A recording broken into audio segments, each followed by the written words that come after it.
Hi, class. So I thought I'd take a few minutes to show you how to reach your Quill and your Quill account in case you forget.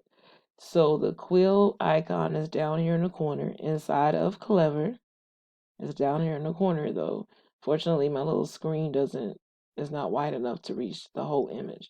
So you would click on this, and then after you click on it, you're gonna go into your it's going to look like a class. So it's going to read English 1, Leonard, which is me, and then second hour. So this is the freshman. When you click on this class, it's going to show you a basic diagnostic. If you've already taken the basic diagnostic, it will read completed over here to the right. Then you will need to do the capitalization practice. Okay.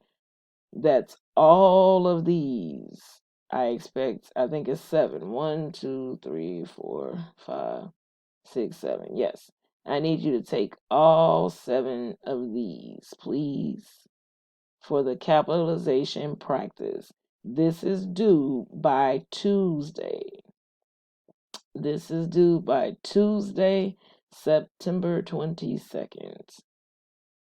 And again, maybe I can take it back. I'm not sure. I'm hoping to. So we're gonna do it one more time. You have Clever. There it is. I was able to will it. So you have Quill right here. I'm so excited. I did a good job. And then it's gonna take you over to your class. You're gonna click on here. If you have not taken your diagnostic yet, please do so. Then you'll do your capitalization practice. There are 7 of these. I need all 7 taken, please, by Tuesday, September 22nd. Thank you. Oh, and have a great day.